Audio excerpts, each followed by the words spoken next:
Today's questioner asks, what are the best ways to handle stress and stressful situations? This is such an important question.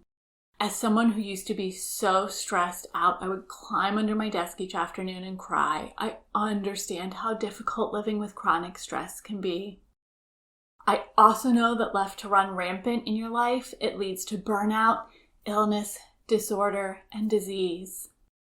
In our culture, we often treat stress like a badge of honor rather than the terribly debilitating thing it is. We've come to believe that the higher our stress, the more it demonstrates how valuable we are and how irreplaceable our contributions in many facets of our lives. But the truth is that chronic stress is simply a statement that you need to get clear on your unique priorities, you need better boundaries, and you need more self-care in your life. Let's talk about what stress is. Stress is your body's response to a perceived threat.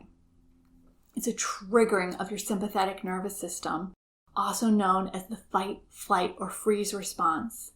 I'll link to a blog post in the show notes below that covers the physiology behind this response.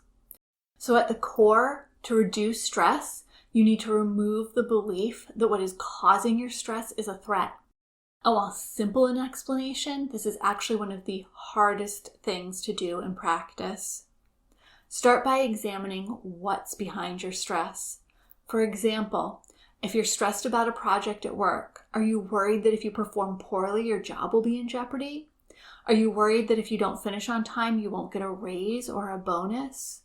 Are you worried that not reaching someone else's standards for the project will cause your boss, coworkers, or clients to think less of you?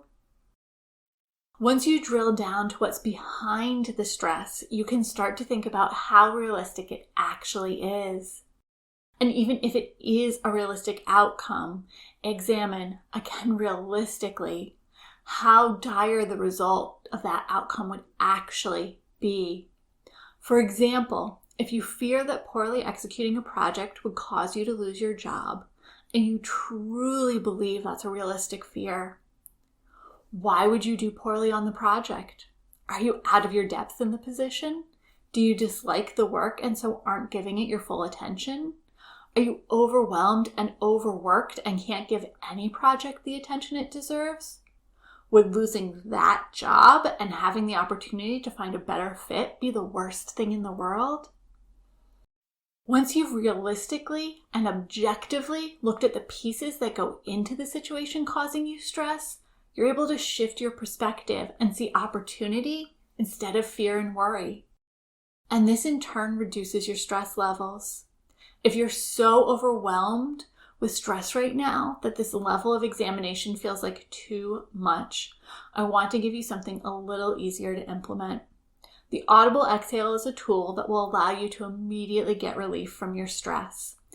When your body is in parasympathetic nervous system response, also known as rest and digest mode, your breathing is slow and relaxed. By intentionally breathing in this way, you're able to send a message to your body to trigger it to shift away from stress and into a more relaxed state. When combined with a visualization, this becomes even more powerful. I've talked about the Audible Exhale on previous episodes of Solicited advice, and I'll link to a blog post with a guided audio and instructions on using the Audible Exhale to help manage stress in the show notes below. An additional tool to help manage stress is to implement a self-care routine. When you have a consistent self-care routine and are regularly refilling your mental, physical, and emotional energy reserves, you are more resilient and better able to handle the little bumps in the road of life without being thrown off track. The more resilient you are, the easier it will be for you to see a situation realistically without defaulting to the worst case scenario, which then causes you to spiral into stress. To learn more about building a self-care routine that works for you, grab your copy of my free self-care toolkit today. I'll add a link in the show notes below. I'm sending you a great big hug. You've got this. I hope you enjoyed this bit of solicited advice. Make sure you subscribe to my channel to be notified whenever I post new content.